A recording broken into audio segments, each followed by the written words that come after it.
Welcome to the Ripcord Moment. I'm your host, Joe C2. Today we're joined by his sisters, Lizzie Duplantis and Sarah Means, who are the founders of Miron Crosby, which is a custom-made cowgirl boot brand headquartered in Dallas, Texas.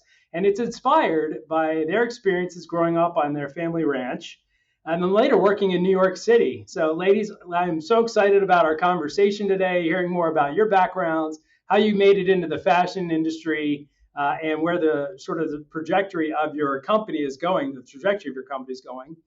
So let's go ahead and dig in. Sounds great. Thank you for having us, Joe. We're really honored that you asked us to be on and so glad to be here. Looking forward to our conversation. Absolutely. So you ladies are sisters and business partners and obviously dear friends. So, let's just start with the first thing, and that is, what is it like growing a business, being so close? And what are sort of the benefits of that? And then so what are some of the challenges that you deal with as well? It's a good question, and one that we get asked a lot, and not just that, but I will say we're super lucky in that Lizzie and I very naturally have wildly different proclivities. And so, kind of day one, a couple of things. Day one, we sat down and, really made an honest decision that we would kind of stay in our lanes, but be really intentional about our communication. And so we very much kind of separate our roles and responsibilities, but really try to, make a committed effort. In fact, we just had lunch and then went for a 10-minute walk around the block and took our lists, and we're kind of telling one another, catching each other up on kind of what's going on with our teams and on the projects on which we're working that we're not necessarily working on together right now. So we make, communication a priority, and that's been really helpful. But I will say that, the cheesy and pat part of it is also really true. We get along really well and really are best friends. And I trust Lizzie so innately to do the right thing and to represent, our business in a way that I know I would be proud of, because she thinks so much like me. We share a brain, and I'm so proud of the decisions that she has made and kind of would make. And so that sort of built-in trust is really special. But I'll piggyback on that and say it's also really nice to Sarah's kind of the first point she made about our proclivities. Like my skills and strengths and frankly, like what I like to do in the business is so vastly different from like what she enjoys that it also kind of like makes for a natural partnership. What I feel like I kind of like lack, she makes up for, and vice versa. Which is nice. Maybe we can I love what you're talking about, this sort of separation of your relative strengths and what you both are also passionate about. So, Sarah, let's go back to you. What are the strengths that you bring to the table from a business perspective that perhaps Lizzie, it's just not the things that she wants to do, but that, really get your creative juices flowing, or that you just love tackling in the business? Well, I don't know that I would call them strengths because I have very few of them, but I will tell you, you're too humble. We laugh that she's micro and I'm macro. So if it's a detail, if it's a follow-up, if it's a spreadsheet, something like that, generally, I like that. And Lizzie's kind of big picture, also, of course, detailed in that, Lizzie kind of really handles the financial aspects of our business. She really runs it from that aspect. And then I really sort of tackle anything that you see, I touch. So from the collection, kind of oversee the marketing team, all of that. If it's pretty, I touch it. And then if it involves a login password, it's probably Lizzie's domain. Got it. So it sounds like you're a little more you are more the creative type. And then Lizzie, you're handling some of the more technical expertise related to the business. Totally. And it's interesting. Like, I think that we've gotten comfortable too with what it is that kind of fuels the other. So for example, I really, really love kind of like the bigger, to Sarah's point, the macro aspect of our business. So I'm super excited about growth and expansion and new stores in different markets and, big fashion collabs and getting great press. And Sarah is much more kind of like careful about things like making sure our product is perfect when it arrives, follow up and follow through, cultivating our client experience, that sort of thing. So I have learned to kind of slow down and to make sure that those are important. I think in the same way, she's also kind of like embraced that the change that comes with growth and that sort of thing is good. And so we've kind of like learned to kind of respect the other's excitement. That's true. That's well said. And one of you, I believe, was in New York, right? During part of your career, was that you? We both were. You both were, okay. And so the idea of these high-end cowgirl boots, what I don't know, obviously that's very Texas, but what did you see in the market that was lacking where you thought you could bring something unique? How did that idea all kind of come about? So we're ranch kids, grew up on our family's cattle ranch. We were the 5th generation to grow up there. So cowboy boots were always very much a part of our aesthetic and our wardrobe and what we knew. Our cousins own the factory in South Texas, where our boots are made and handmade. And because of our relationship with them, they always allowed for Sarah and me to play with fun colors, fabrications, designs. And so we cultivated what we thought was a really kind of special collection of cowboy boots and then wore them throughout our lives, but specifically our time in New York. And it was interesting. I was in finance. So I was at Goldman Sachs and then later Tiger Global, a hedge fund. Sarah was in fashion. So she was with Loeffler Randall, but across the board in very different environments and kind of different areas of town with different audiences. People just seemed to react to our boots. I'd go to Goldman in my like Theory pencil skirts and my cowboy boots, and Sarah was downtown in her like ripped jeans and her cowboy boots, and people loved them and would stop us and ask us where they could get a pair, but we couldn't send them anywhere because we had designed them and our cousins had built them kind of just as a favor to us. So we felt like there was kind of some traction there. I guess that's where the idea initially came about. But we also just like love the cowboy boot and all that it represents in the category. It just has always kind of seemed odd to us that it would fight with fashion because it's just such a romantic, cool, silhouette. And so we are really kind of like out to usher the cowboy boot to kind of a seat at the fashion table in a luxury, contemporary luxury category. Is that fair to say that we feel like hitherto has not existed? So up until now, you're saying that the boot, the cowboy boot, cowgirl boot, hasn't had a seat at the table in the luxury in the designer, I guess, apparel arena. Yes, and the way that we feel like it should have been represented, it should have been represented. Yes. Wonderful. In terms of going back to just your relative strengths and just being sisters, I mean, you guys have an incredibly close connection I can just see from our few minutes on this podcast. But is this always like how you guys were growing up, or did you ever get into it at all as kids growing up? And does that even spill over into your work now? Don't kid yourself that we get along really well, and we've always promised we'd put the business, our relationship before the business. The business came after that. But we certainly she rolled her eyes at me this morning and was frustrated because I wanted to sell a sample she thinks isn't ready yet, that kind of thing.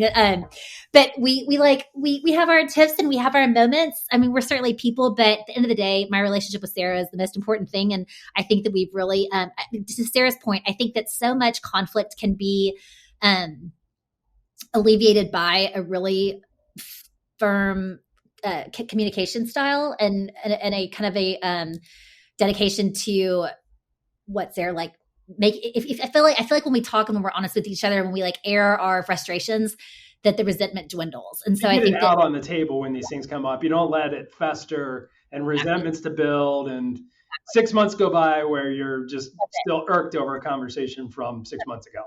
And I think too, Sarah, when you say that we've really matured in that since we started our business together. So I'm 8 years Sarah's senior. So for a long time, and I went to boarding school before she did, and then was at college before she did. So for a long time, we really weren't in the same life stage. It wasn't until our adulthood that I think we became such good friends, and then I've always been super close since then. But I think our business has made us. I mean, we're in it. Let's pivot to something that's, I think almost remarkable when you shared the backstory with me, and that was the business. I mean, most startups, they're lucky to even make it their first couple of years. In your first 12 months, you did north of $1 million in revenue. And for a startup, that is, in my humble opinion, pretty remarkable. I mean, how is that even possible for the two of you?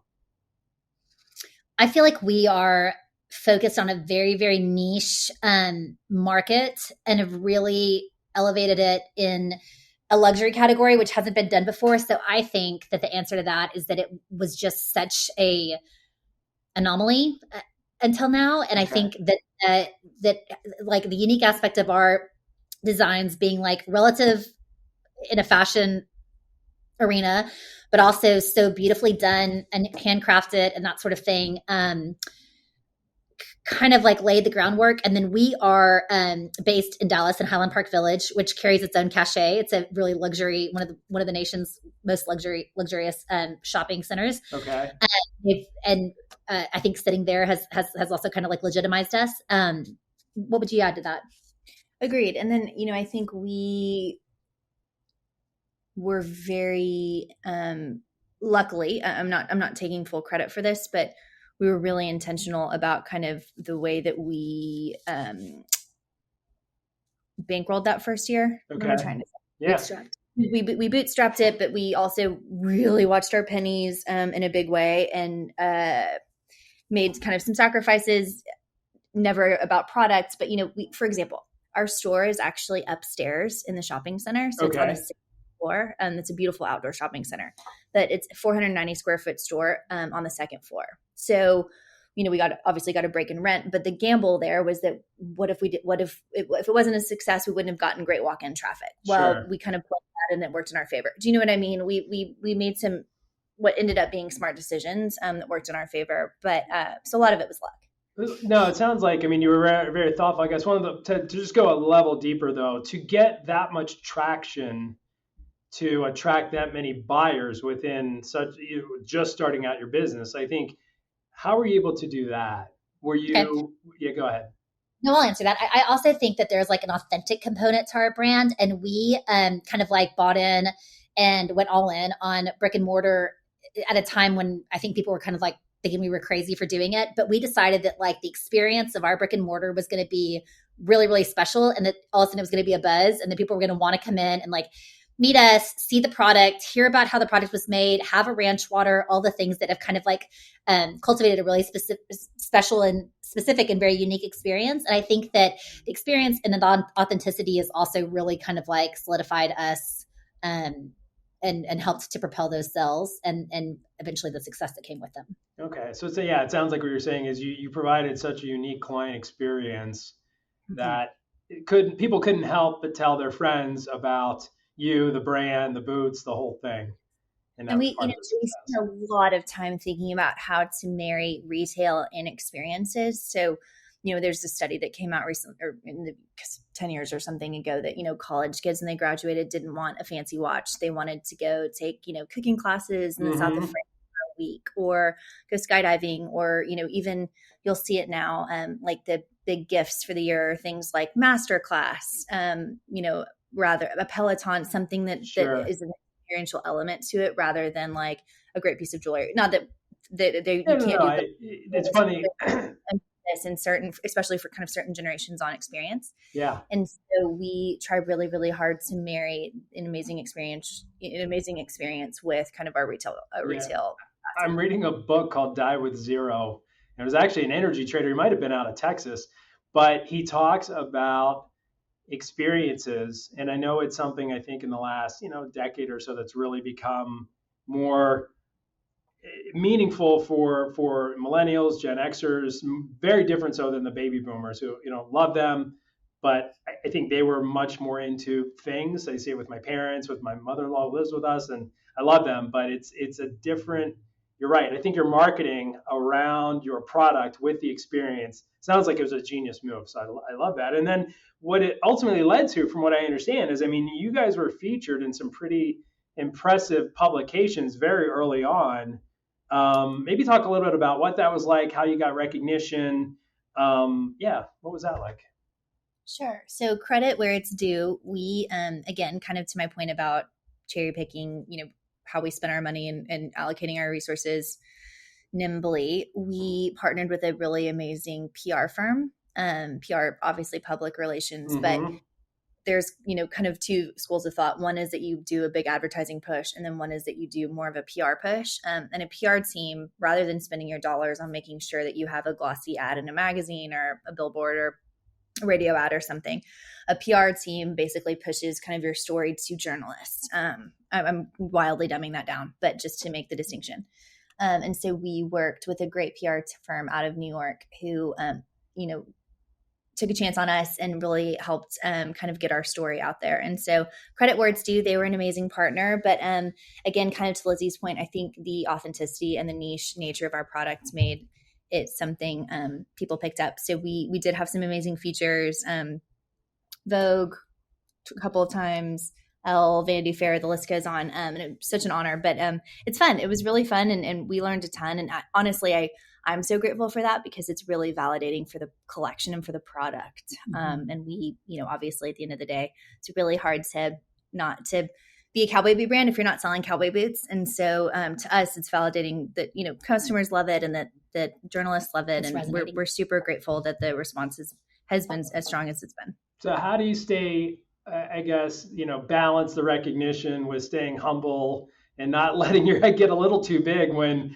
you're doing things that most companies aren't doing very early on with the recognition, the success? What's the secret formula for the two of you?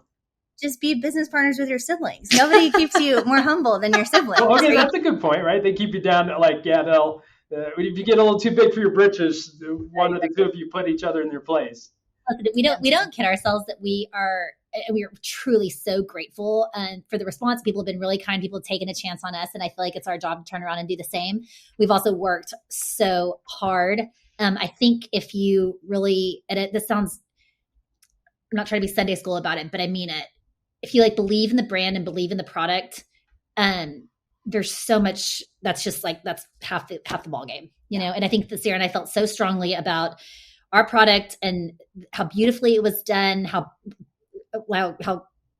cool the designs were, how it could be embraced in this world and be high fashion, but also we laugh, cowboy boots kind of mark your lives, especially for us Texans. But I think anywhere you have them, we have our grandfather's cowboy boots. And then as we grew up, we got cowboy boots from our parents and from our grandparents for things like birthdays and college graduations and having babies or getting married. And so they really are kind of symbolic of really big milestones in our life. And we wanted to extend that to our clients as well. And we've developed some neat things around that. You can take a handwritten note, we'll transcribe it in your handwriting onto a piece of leather and then sew it into the cowboy boot. Wow. Things like that have made it heirloom quality, really sentimental, things people are going to want to have and remember and cherish. And I think that doing some things like that and really kind of capitalizing on the product and the way that we have made it, resonate.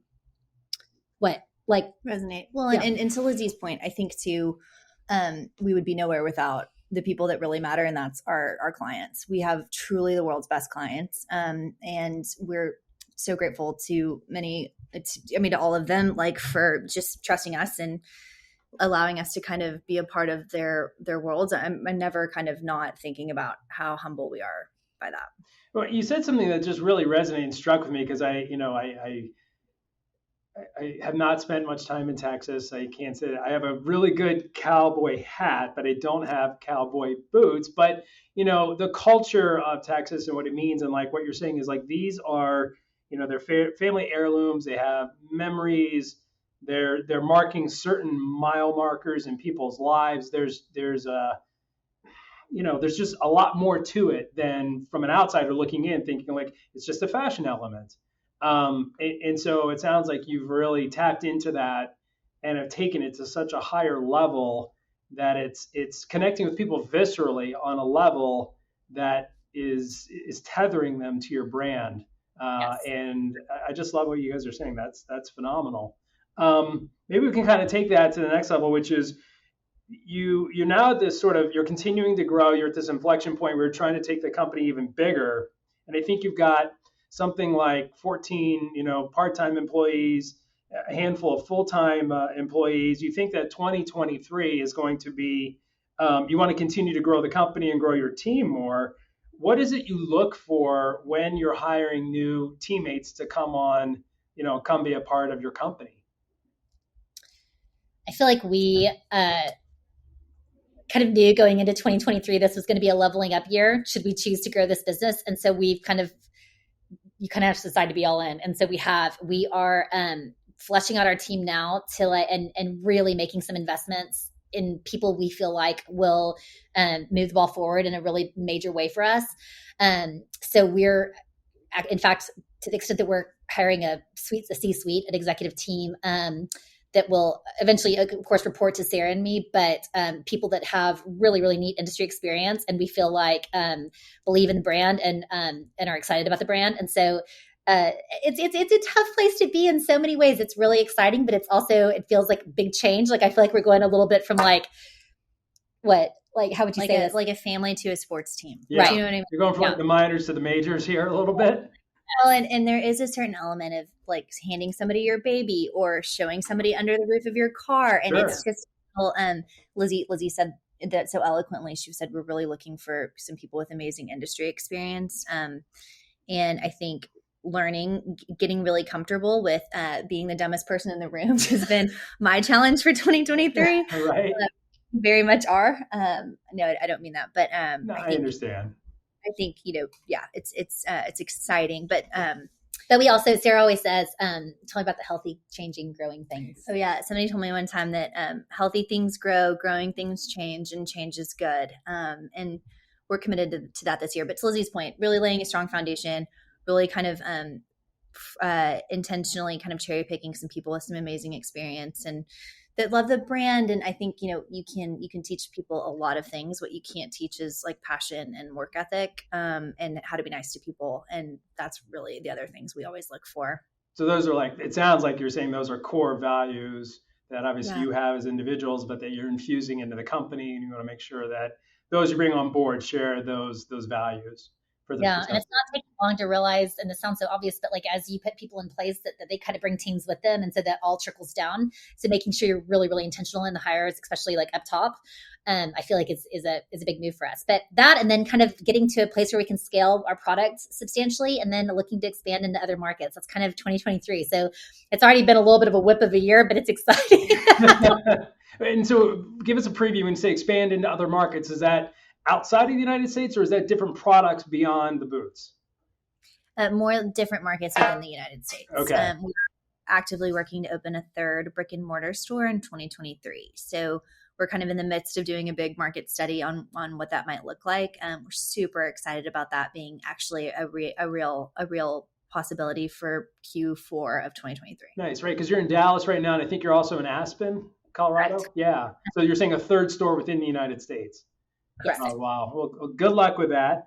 I want to get from, I ask all of our guests, I call this the Ripcord Moment. And because I believe that as owners grow their business, or they ultimately go through a transition and sell it, that it's a little like jumping out of a plane when you're like you said, you're transitioning from, one arena, you're leveling up, to what are two action items, two bold initiatives maybe that, if you were telling yourself a couple of years ago to another entrepreneur, team of entrepreneurs, that they should do sooner than later to grow and scale their business, what are those pearls of wisdom you would share with our audience? Let me go first. Go ahead. I think I have two things. One is I am so impressed by the people that Sarah and I have.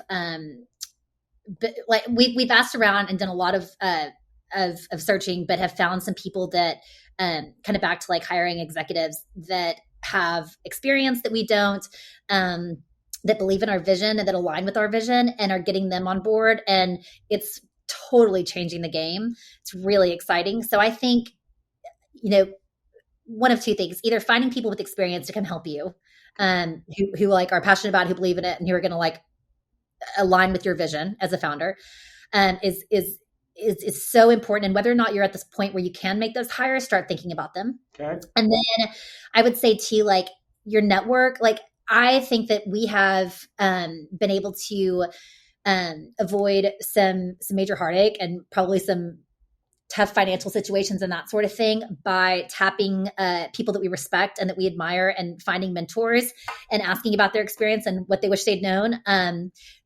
Those that have gone before you want to help you, and they want you to succeed. And when you kind of find some great mentorship, leverage it, because it's experience is knowledge, and they have it. I love that. Sarah, what about you? Anything you'd add to what Lizzie said? I think so. I think mine too are, one, trust your gut, right? Make a decision. It may be a wrong decision, but make the decision and stick with it, and do the next right thing with the information that you have at hand. I'm saying this to myself more than anybody. I've been waffling on some decisions in our business, and it feels really good to just commit and make it not flippantly, but make a decision. Make a decision and trust yourself. Forward. It could have gone a lot of ways, everything in life could have gone a lot of ways, I think make a decision, move forward. And then two, I think, I kind of tapped on this earlier, but it's true. Really get comfortable being uncomfortable. get comfortable being the dumbest person in the room, be the first person to ask questions, be really open to feedback. It's really, really hard for me. I'm a perfectionist and I'm wildly private. And so it's really hard for me to ask for feedback. And kind of like I was talking about earlier, like handing your baby over or asking somebody to the covers is really scary, but it's amazing. And it's allowing for an unbelievably dynamic growth in our business and in my life. And so I think that that's something I would add too, is just kind of just get in there, get comfortable being uncomfortable. I love that saying. It's something that I try to practice in my own life. And what are yours, Joe? I have to hear your what's that? I have to hear your two ripcords today. You can change. They can change. No, look, I think it's, I'm a big fan of what you were saying. So I practice jujitsu. I got into it a few years ago, and every day is learning. I have to show up and try and be the best training partner I can be. I think being open to, it's not about the wins and the losses that day. It's more about who, like my theme for 2023 personally, whether it's in my practice or in my life, and even with my family and my kids, is around what skills am I developing in terms of getting better at something, right? Not did I get something done, not was it perfect, but, did I move the needle from A to B or from B to C or from C to D? I read a book called Inner Excellence a few years ago that I use when I mentor some of our teammates, that I share with friends. And it's really interesting. What it talks about is just how, if you focus on the process, the results will really take care of themselves. And so trying to take that knowledge and apply it in my life and my practice. But it's similar to some of the things you both mentioned. So, well, and piggybacking on that, like sometimes it's easy to concentrate on like trying to get from point A to point B, but like the journey is the reward, kind of like it's really that, you know. And so I think like trying to slow down and kind of like recognize wins, small or big. Like I think that's really important. Sarah and I are trying to do a better job with that. Yeah, absolutely. Well, ladies, this was an incredible conversation. I'm so glad we had a chance to dig into, your story, your success. I definitely want to go online. I'm going to get a pair of boots for my wife. If anybody in the audience wanted to get a hold of you to just, hear from you, or also, maybe conduct some business with you, how would they reach out to you? That's so nice. We're much better emailers than anything else. Perfect. So I'm Sarah with an H at mironcrosby.com. Lizzie's Lizzie at mironcrosby.com. Or we're always available at info@mironcrosby.com. And then, mironcrosby.com. We're at Instagram and Twitter and all those places with the same handle. Yeah, well, hopefully 12 months from now, by the end of the year, you'll have a third store in the United States. So love that. Be awesome. Keep it posted. Thank you, Joe. Thank you. This was a pleasure. Yes. It's so great to visit with you. And again, we're really grateful and honored to be asked to be on the podcast. Yeah, well, I enjoyed our conversation. So this is Joe C2. We'll sign off from the Ripcord Moment, and we'll catch you next time.